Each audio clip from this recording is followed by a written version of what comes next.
Mateo capítulo 23, entonces habló Jesús a la gente y a sus discípulos. Mire, ¿con quién había acabado de hablar? ¿Con quién había acabado de hablar?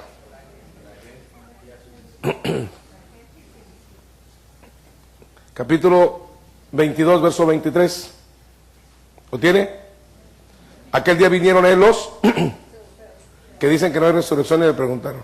Luego, en el versículo 34, entonces los, oyendo que había hecho callar a los saduceos, se juntaron a una. Entonces, ¿había estado hablando a quién? Había estado hablando a herodianos, a saduceos y a fariseos. A ver si aprendimos la clase. ¿Quiénes eran los herodianos? ¿Quiénes eran los herodianos? Los herodianos eran parte de un culto que se daba al emperador. Eran aquellos que decían que el emperador era Dios. Entonces le daban un culto al emperador. De hecho, era un culto, por ejemplo, la salutación Ave César. Ave César era una salutación religiosa. Entonces los herodianos daban culto al emperador. ¿Quiénes eran los saduceos?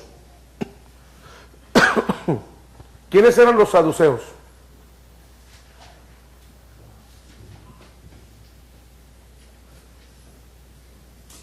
Todos se esconden atrás de la silla para no contestar. ¿Quiénes eran los saduceos? ¿A quién le preguntamos? A ver, una maestra de escuela dominical. ¿Quiénes eran los saduceos?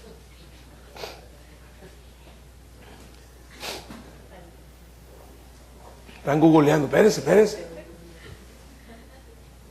¿Quién sabe quiénes eran los saduceos? A ver, niños, enseñen a los maestros quiénes eran los saduceos.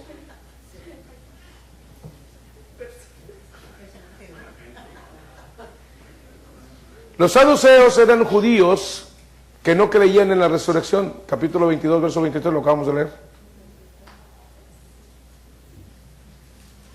¿Quiénes eran los fariseos? Los fariseos eran el ala conservadora del judaísmo. Los saduceos eran el ala conservadora, liberal del judaísmo. Los fariseos eran el ala conservadora del judaísmo. Es decir, los saduceos eran liberales, los fariseos eran conservadores. Entonces los conservadores, los fariseos, se consideraban mejor que todos los seres humanos. Los saduceos, por ejemplo, Jesús enseña una parábola y dice que habían subido a orar dos personas, uno era fariseo y el otro era un publicano. Y cuando él estaba orando, dice que se sentaba en la esquina y decía: Señor, te doy gracias que yo no soy como ese publicano que está ahí orando. Yo doy diezmos de todo lo que gano. Yo para acá, yo para allá, yo. Tenía el síndrome del yo.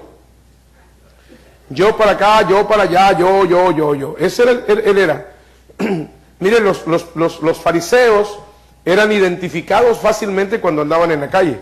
Eran identificados. ¿Por qué? Porque ellos extendían los flecos, es decir, las orillas de sus túnicas, de sus mantos, ¿verdad? De sus cubiertas que iban encima de las túnicas, y les ponían unos encajes más grandes, les hacían una extensión para que no se viera su piel.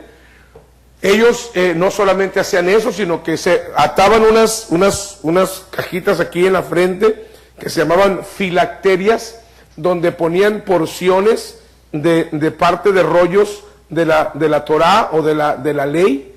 Eran personas que demudaban su rostro, se maquillaban para que la gente viera que ellos andaban afligidos por su pecado. Se ponían debajo de la túnica, o sea, en el cuerpo, como ropa interior, ropa como de ixtle, para que les mortificara el cuerpo, y entonces ellos iban por la calle para que vieran cuán apartados de la maldad estaban ellos. Esos eran los fariseos. Los fariseos eran arrogantes, los fariseos pensaban, los fariseos decían que amaban a Dios, decían que hacían la voluntad de Dios, pero realmente ellos nada más guardaban la letra de la ley. La letra de la ley. Es a este grupo, en capítulo número 23, que ahora es de este grupo, mejor dicho, es de quien va a hablar Jesús. Así es que ponga atención, está hablando de los fariseos. Entonces Jesús habló a la gente y a sus discípulos diciendo, aquí vamos. Dice, en la cátedra de Moisés se sientan, ¿quiénes? Ahora, ¿quiénes eran los escribas? ¿Lo ven?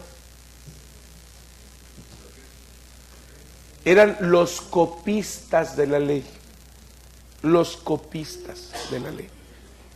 Los que copiaban. Recuerde que antiguamente no había la imprenta. Entonces todos los pergaminos, todos los papiros eran... ¿De qué eran los papiros? Eran vegetales que se juntaban y entonces se secaban. Cada vez que digo esto me acuerdo de mi esposa y me dan ganas de... Bueno, ok. Un papiro, y entonces se escribía en hebreo, y se escribía en arameo y en griego koiné. Entonces los escribas eran amanuenses, también se le conocía, y también se le conocía como copistas. Ellos se encargaban de copiar letra por letra, símbolo por símbolo, cada una de las copias de la ley. Al grado que había un grupo que se llamaba masoretas. Ellos se encargaban de cuidar que fueran exactamente todos los grafos, todas las letras escritas exactamente como estaban en la copia. Entonces ellos estaban atentos, los escribas eran los que copiaban letra por letra, tilde por tilde, acento por acento, coma por coma, para que usted lo entienda. Ellos se encargaban de copiar las escrituras. Esos eran los escribas. Los escribas. Entonces ellos, dígame una cosa, después de estar copiando mano a mano, o sea, ¿usted cree que no sabían? Claro que lo sabían. Yo tengo una técnica para estudiar. Ahora que estoy en la universidad tengo una técnica. Me mandan todos los PDFs, entonces yo los paso en Word y los copio en Word. Y entonces empiezo a reacomodarlos y empiezo a leerlos. Ya cuando estoy haciendo la tarea prácticamente ya me lo sé. Eso hacía un copista, nada más que no tenía el copy-paste que yo tengo. ¿Sí? Entonces esa es la forma como se estaba desarrollando, cómo se desarrollaba un escriba. Entonces el escriba conocía la ley, era un conocedor de la ley. El problema de un escriba no era el conocimiento de la ley, el problema era la actitud frente a la ley. En segundo lugar estaban los fariseos. Los fariseos, ellos eran celosos guardadores de las tradiciones más que de la Torah.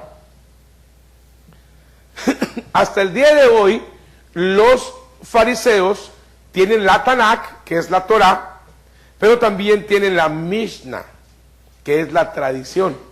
Y la tradición tiene más peso que la misma Torah. Mire qué chistoso. La tradición fue escrita porque generaban ordenanzas que pudieran llevar a cumplir los mandamientos. A ver si me explico. Por ejemplo, no matarás, entonces generaba una serie de ordenanzas, una serie de prebendas, una serie de cosas, una serie de aspectos que debían de guardarse para evitar que usted mate.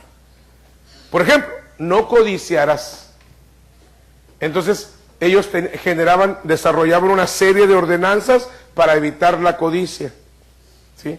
Hoy en día, por ejemplo, hay predicadores que están diciendo, oye, hay que tener cuidado con esto y con aquello y con el otro. Por ejemplo, en el pueblo musulmán usan burkas. ¿Saben por qué usan burkas? ¿Saben qué es una burka? ¿Quién sabe lo que es una burka? Burka no, puerca no, burka. Burka. ¿Qué es, hermana? Es un vestido que va...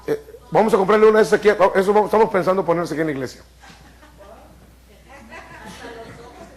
Se tapan hasta aquí. Sí. Sí. Y todavía traen lentes oscuros. Entonces, porque la idea musulmana es que la mujer no debe enseñar piel más que a su marido. Estamos pensando en hacer eso pronto aquí en la iglesia. O sea, eso estamos hablando, es un extremo. Estamos hablando, esto es tradición. Nadie dijo así. Jeje. Así como, jeje. ¿Sí? O sea, hay extremos. Estamos hablando de un extremo. Ahora, hay el otro extremo, ¿verdad? Que casi andan desnudas en la iglesia. Ahí estoy de acuerdo, también es otra cosa. Son extremos. Pero en el caso de los fariseos, ellos eran extremistas. Eran extremistas. Pero ellos ponían más atención a la tradición. De hecho, Jesús viene a decirles, ustedes invalidan los mandamientos de Dios por sus tradiciones.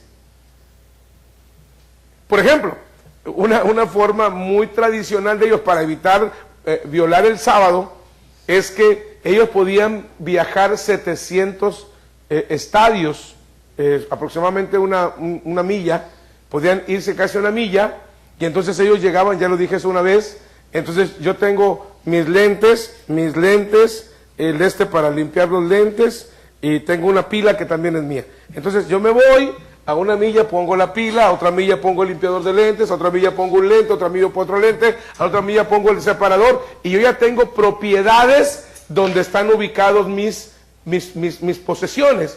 Entonces eso me permite ir avanzando como el juego de la oca. ¿Cuándo jugaron la oca aquí? ¿Sí? Cuando llegaba a la oca era, avánzale el mismo número y avánzale el mismo número, y a veces ganábamos así. Pero se estaba violentando la ley del día de reposo. Entonces ellos decían, guardamos la ley porque no violentamos la ley de reposo. Sí, por la tradición. Por ejemplo, en el judaísmo era tradición que los hijos deberían ayudar a los padres, era mandamiento que los hijos deberían ayudar a los padres cuando ya eran viejos. De hecho, en la Biblia, en el Nuevo Testamento, hay esa ordenanza. Dice, aprendan primero a ser cuidadosos de sus padres. Por ejemplo, vamos a ver. Vamos a suponer ahorita que el hermano Tamés necesita ayuda. Ya es un viejo. No te enojes, nomás estoy acá. Estamos platicando, ok. ¿Sí? Entonces, la hermana Santa viene y dice, hermano, la iglesia necesita ayudarle, ok.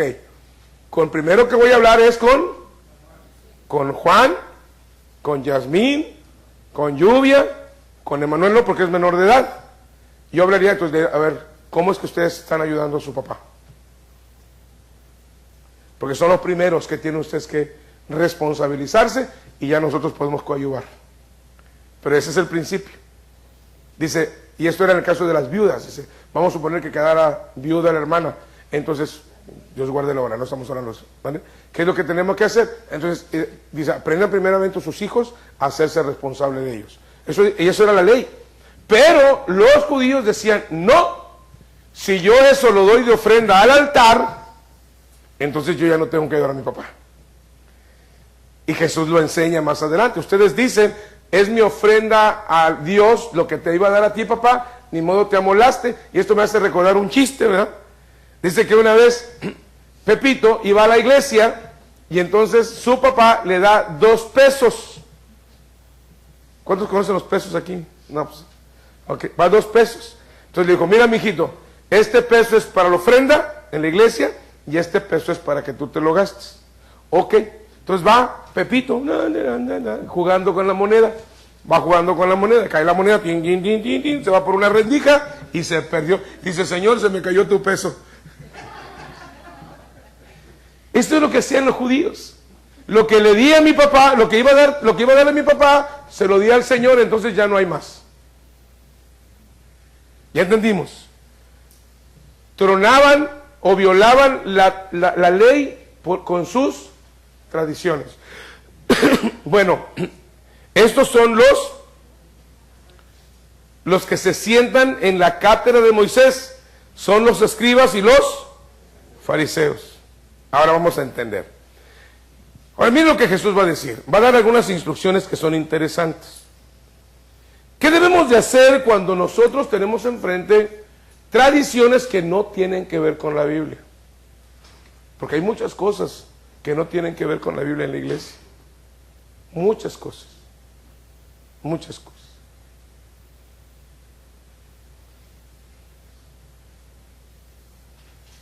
que no tienen nada que ver, o sea, son ordenanzas de hombres. Ordenanzas de hombres. Gracias al Señor, creo que no estamos en ese nivel de situaciones, pero afuera hay muchas cosas que están ocurriendo, ¿no? Hay muchas cosas que son una carga para la iglesia de una manera onerosa, pesada.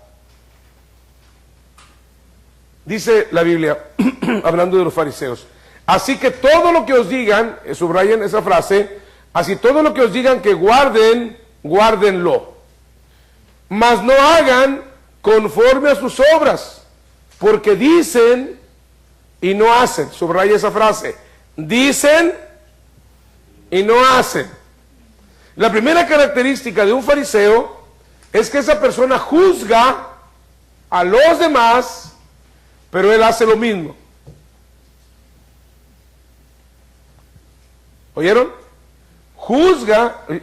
No sé, ¿ustedes han conocido a alguien que siempre está juzgando a los demás? Y usted luego voltea y dice, pues tú estás haciendo lo mismo. Ah, y le dices y que no, hombre, se pone como chinampina. Pues que es la verdad. Casi siempre la persona que está juzgando es una persona con una conciencia de culpa. La persona que juzga casi siempre tiene una conciencia de culpa. Y lo que está tratando de hacer se llama operación ropero.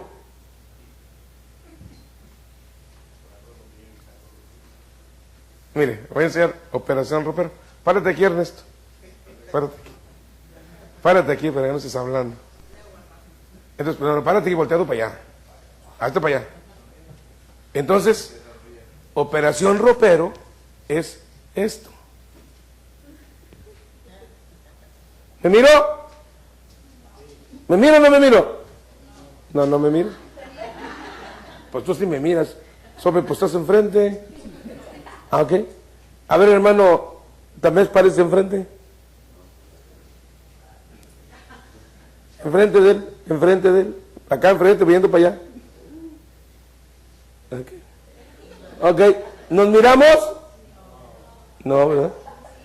Es operación ropero. Ya pueden sentarse. Operación ropero es que yo estoy buscando a alguien para esconderme detrás. Y muchas veces decimos, ay sí, yo soy, pero no soy como el hermano fulano. O sea, ese yo no soy como el hermano fulano es simplemente señalar para que voltees a ver hacia otro lado. Un día iba Angelina Saavedra, es mi segunda mamá, y va a cumplir casi 90 años. Y un día se le olvidó y llevaba un zapato de uno y otro de otro. Iba a Monterrey a un examen de una operación de un ojo. Y entonces ella iba muy preocupada, me pidieron que la llevara, yo la llevaba, iba muy preocupada, es que me traje un zapato negro con una florecita y un zapato negro sin la florecita. O sea, traigo un zapato de uno y otro de otro, vengo muy preocupado. Le dije, mire Angelina, cuando usted llegue allá al hospital, allá a la recepción, usted voltea hacia arriba, ¿Qué van a hacer todas las gentes? Ahí vamos de chenchos, ¿verdad? ¿Qué busca? Y cuando usted va y se sienta y cruza el pie. Y se acabó el problema. Se acabó el problema. Así es el que juzga.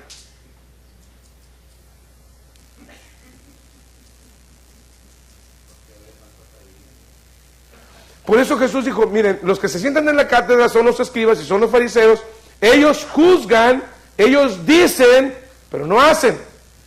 Y se pasan juzgando a los que a Jesús le había dicho, mira, yo no soy como ese publicano, no soy como él, yo no soy como él. Y así es como a veces nosotros nos estamos justificando en nuestras acciones.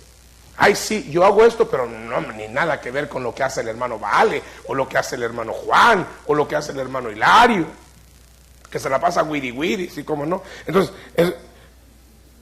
ese es un punto. Ah, por cierto, me dice Feyo, Ok. Ahora mire, no solamente dice, por eso Jesús dice, así que todo lo que os digan que guarden, guárdenlo. Y háganlo. Mas no hagan como ellos conforme a sus obras, porque dicen y no hacen. Segundo, versículo 4, ¿lo tiene? Dice, porque atan cargas pesadas y difíciles de llevar y las ponen sobre los hombros de los hombres, pero ellos ni con un dedo quieren moverla. Segunda característica. Ponen una carga excesiva sobre los demás. Ponen una carga excesiva sobre los demás. O sea, no son sensibles a las necesidades de la gente. Ponen cargas. Era lo que hacían los fariseos. Los fariseos estaban siempre buscando, oye, ¿se acuerda usted? ¿Se acuerda usted quién fue el que lo detuvo al paralítico que llevaba su lecho rumbo a su casa? Fueron fariseos. ¿A dónde vas? No te asustes. ¿A dónde vas? Dijo, pues voy para mi casa. Pero llevas cargando tu lecho, ya es día de reposo. Digo, pues el mismo que me dijo que me levantara y que andara, fue el que me dijo que me podía llevar mi lecho. Y me lo voy a llevar. Pero los fariseos decían, no, como es día de reposo, tú te debiste quedar ahí todo el día, acostado. Oye, pero tengo más de 40 años de estar paralítico. No importa, 40 días y un día más no te iba a pasar nada. Te debiste quedar allá acostado. En vez de regocijarse porque había sanado, estaban enojados porque iba caminando en un día de reposo y el Señor lo había sanado. Jesús tuvo que venir y decirles a ellos, ¿en qué debemos de ocupar el día de reposo? ¿En hacer mal o en hacer bien? Jesús estaba discutiendo con los fariseos. Pues número uno, actuamos con fariseísmo cuando nosotros nos pasamos criticando a los demás, pero no juzgamos nuestros errores. Segundo, cuando estamos poniendo cargas que nosotros mismos ni siquiera estamos haciendo. Amén. Los muchachos sabían que tenían que levantarse a orar. ¿A qué horas, papá? A las 6. ¿Pero a qué hora se levantaba el pastor a orar? Imagínense, chavos, a las 6 se levantan a orar, ¿ok? Pastor, son las 7. ¿Ya oraron? No, bola de pecadores. ¿Y usted bola de dormilón? ¿Sí o no? O sea, ponen cargas en otro que tú no estás haciendo. Pones cargas en otro. ¿Cuántas veces le estamos poniendo cargas a los inconversos por cosas que ni nosotros estamos haciendo? A inconversos. ¡Hey, deja de tomar! Y se pues deja de gritarle a tu esposa.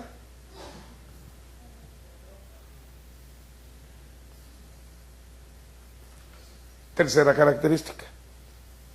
Versículo 5. ¿Lo tiene? Antes hacen todas sus obras para ser vistos por los hombres, pues ensanchan sus filacterías, ya dije lo que era, y extienden los flecos de sus mantos. Vamos a parar ahí. Tercera característica de una persona que tiene fariseísmo o legalismo: hace todas sus cosas para que la gente lo sepa. Vea, ya viste. ¿Ya viste? Dice que una vez un hombre estaba tocando trompeta y no sabía tocar trompeta. Y dijo, ¿ya oíste? ¿Viste cómo la trompeta llenó el templo? Dijo, sí, ya vi cómo se salieron todos que no te aguantaban de escucharte. La tercera característica es que hacen las cosas para que la gente lo sepa. Escuche bien, la Biblia dice que reconozcamos entre nosotros a los que trabajan en la obra. No hay nada de malo que usted venga y le diga a alguien, hermano, buen trabajo, gracias. No hay nada de malo. Usted venga y le diga a las muchachas, Dios le bendiga, mija, qué bueno que está echándole ganas al de la batería, al del bajo, al de la guitarra, al del teclado, al que predica. En el caso mío no estoy hablando de mí, gracias Señor, yo soy muy reconocido en mi trabajo, al que enseña, al que hace aquello, al que hace el otro, al que limpia la yarda, al que hace el aseo. Hermano, gracias. No hay nada de malo en eso. No hay nada de malo en eso. Aquí está hablando del que lo está haciendo. ¿Cuántas veces hemos hecho algo y nadie nos ha dicho gracias y andamos sentidos? Es que yo levanté un papel y nadie me dijo gracias. Eso es una niñería. Eso es una niñería. Es una niñería. A veces somos como las tres hermanas, ¿verdad? A una le habían comprado unos zapatos, a otra le habían comprado unos aretes y a otra le habían comprado un anillo. A la que le había comprado un anillo, va y digo, miren, una araña. Y la de los aretes dijo, yo no la mato. Y la que compró zapatos dijo, pues yo sí.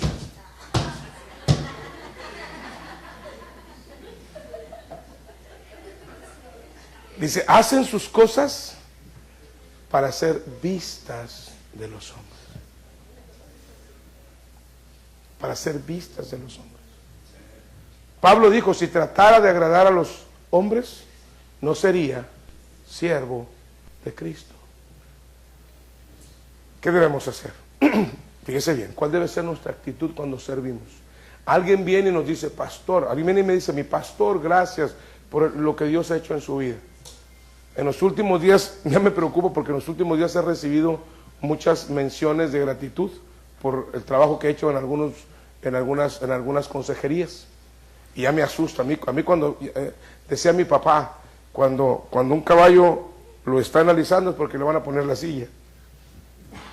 Entonces, y a mí llega y no, pastor, y gracias, hermano. Y yo me quedo pensando, digo, Señor, ¿por dónde viene el golpe? ¿Por dónde viene el golpe? ¿Qué está esperando?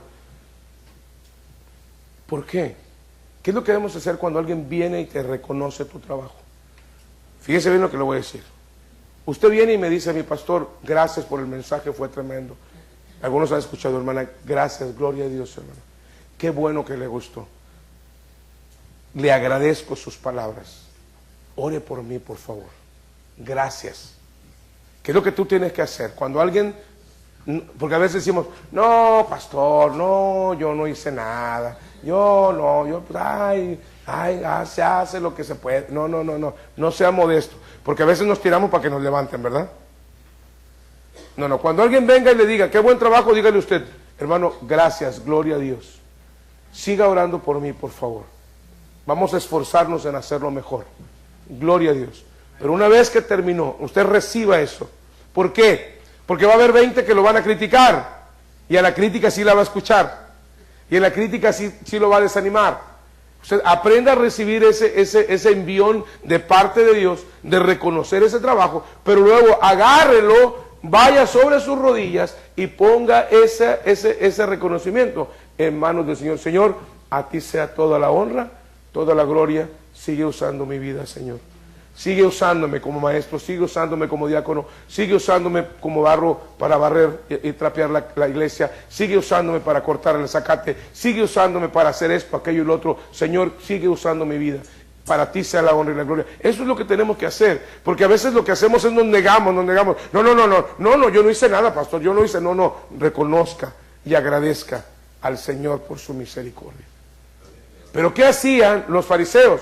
Los fariseos, ellos querían ser reconocidos. Si usted hace las cosas para ser reconocido, tenga cuidado. Se está cayendo en el ámbito del fariseísmo. Gloria a Dios. Ok, ya nos vamos. Versículo 6. ¿Lo tiene?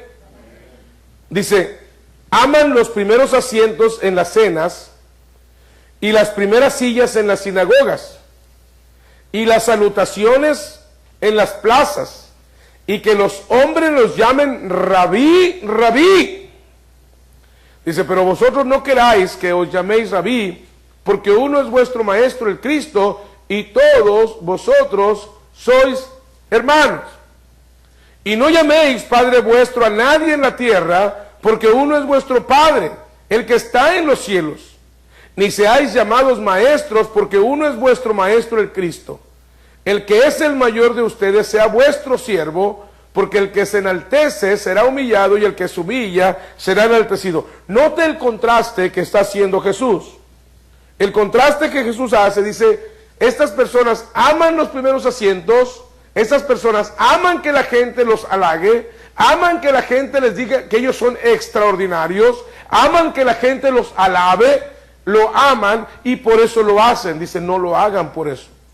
Algunos se han ido al extremo de decir, bueno, no le voy a decir papá ni a mi papá, ahora que conozco al Señor. Ese no es el punto del pasaje. Acuérdese que todo texto debe ser interpretado en su contexto. Ahí está hablando de la actitud de soberbia, de altanería. ¿Sí? Para ser un rabino, tenían que pasar muchos años y casi siempre los rabinos eran los viejitos que ya andaban con bastón. Y muchos se querían brincar todo ese trabajo. Estamos hoy en día con los pastores en este tiempo, ¿no? Allá en mis tiempos, cuando se tenía que ser pastor, tenías que estar en la iglesia trabajando, la iglesia te elegía y la iglesia, si no tenía sistemas de capacitación, te mandaba a capacitarte a un instituto. Eso te hacía. Regresabas del instituto a la iglesia, seguías trabajando bajo las órdenes del pastor y entonces se confirmaba tu llamamiento. ¿Sí se acuerda, hermana Carmen? Se confirmaba tu llamamiento. Después de eso, se te asignaba un trabajo en una obra pequeña. Y entonces tú empezabas a hacer ahí tu trabajo juntamente con tu esposa. ¿Por qué? Porque los pastores deben ser casados. Entonces iba ahí. Y después de que estabas ahí en la obra, ya te miraban, entonces se hacía un concilio pastoral. Y venían 4, 5, 6, 8, 10, 12 pastores y se hacía un culto de ordenación. El culto de ordenación empezaba a las 5 de la tarde, porque era fiesta y todo, y luego venía el juicio, venía el examen del pastor. Ya le habían tomado exámenes en la escuela, ya estaba capacitado, pero ahora venía el examen pastoral del concilio. Y entonces cada pastor tenía un determinado número de preguntas que hacerle, y se ponía la examinación del candidato, y ahí estaba sentadito, y ya estaban todos los sinodales. Y esto, y pregunta, y pregunta, y pregunta, y pregunta, y pregunta, y pregunta. Y ellos anotando, y anotando, y anotando. Y checaban actitud, eficacia en las respuestas, conocimientos, espiritualidad. Escuchaban todo eso. Yo ya les compartí alguna vez, hermano Aniceto Garza fue uno de mis sinodales. Me están haciendo un montón de preguntas teológicas y ya al último se me queda viendo. Me acuerdo, hermano Aniceto Garza. Se me queda viendo. A ver, candidato. Así en ese tono. ¿Cuántos son 2 más 2? ¿Cuántos son, hermano Gilberto? ¿Cuántos son 2 más 2? Son un montón, ¿verdad? Entonces volteo y le digo, 4, señor. 4, hermano. 4, reverendo. 4. Pasó un tiempo, me invitó a predicar en su iglesia y después de que me dieron mi certificado de ordenación, me invita a buscar a predicar en su iglesia. Y cuando él está en el púlpito presentándome, dice, voy a dejar el lugar nunca me ha gustado que me digan reverendo, me gusta más que me digan pastor, al siervo Rodrigo García, y quiero reconocer, y ahorita quiero reconocerle algo que a mí me impactó en su vida. Y yo así dije, seguro hablar de todas las preguntas teológicas que me hicieron, ¿no? De que si Cristo murió como Dios y todo ese relajo. Dijo, me supo responder con una buena actitud una pregunta que un niño de 6 años pudo contestar. Yo le pregunté para probar su humildad, ¿cuántos son 2 más 2? Y él, sin inmutarse y sin molestarse, me dijo, son 4, reverendo. Digo, y ese fue mi punto que yo le di para que pudiera ser pastor. Y así eran examinados los pastores. No solamente eran examinados por sus conocimientos, sino por su carácter, por su actitud frente a la vida, por la capacidad de respuestas. Cabe decir que yo era un chicuelo de 20 y tantos años. Hoy en día ya nomás dicen, tú eres pastor y vas para adentro. Por eso están las cosas como están. No, eso ya estás metiéndote en aguas profundas, ¿no? Entonces, aquí lo que el Señor está tratando, está hablando de la humildad. Está hablando de la humildad. Una persona que está en legalismo, dice pero no hace las cosas para ser vistas de los hombres, aman los primeros lugares. Amén. Es decir, no tienen humildad. Versículo número 12, y con eso termino. Porque el que se enaltece será humillado y el que se humilla será enaltecido. ¿Quieres que Dios use tu vida? ¿Quieres que Dios use tu vida? Número 1, empieza por juzgar tus propias obras, tus propios errores. El único juicio El único juicio que tú puedes hacer es el juicio de tus propias obras y el juicio de aquellas cosas que a ti te consten de los errores de los demás. Y voy a explicarlo. Si yo veo al hermano Ernesto tomando cerveza, yo debo de juzgar inmediatamente esa acción y yo debo ¿qué hacer? ¿Qué debo de hacer? Ir con él y exhortarle en el amor del Señor.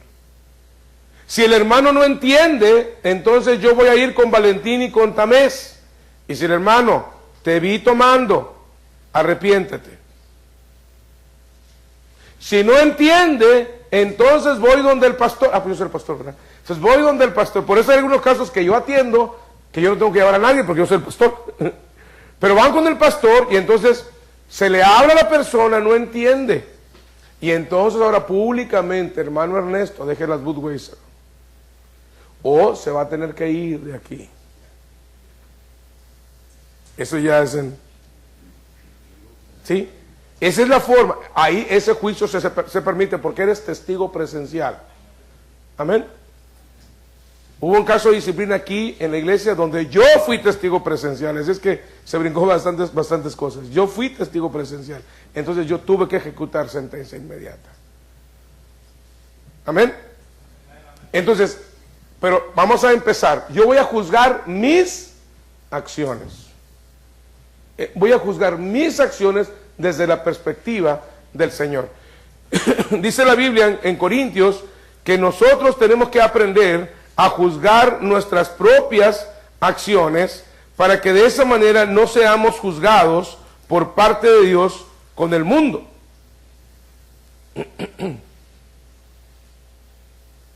Capítulo número 11. Capítulo número 11, 1 Corintios 11, el versículo 31.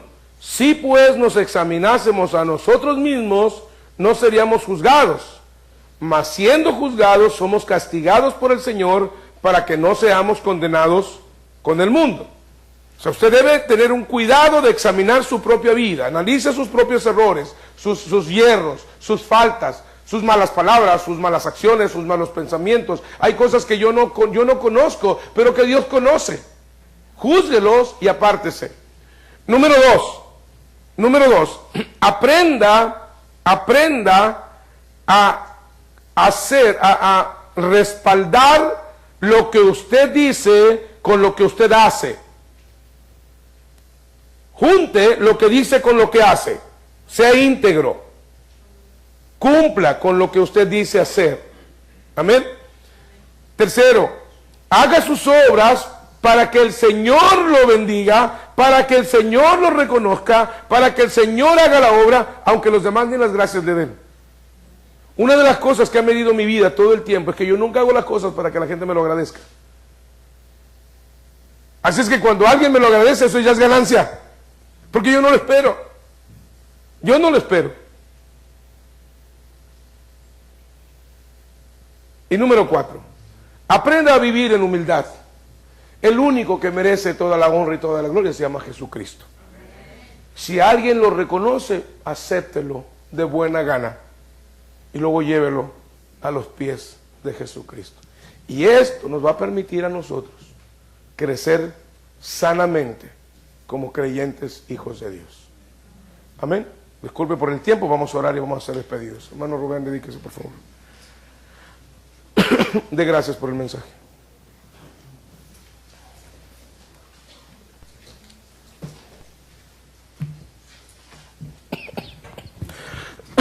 Ok, hermanos, vamos a orar para ser despedidos. Antes de orar, hermanos, voy a darle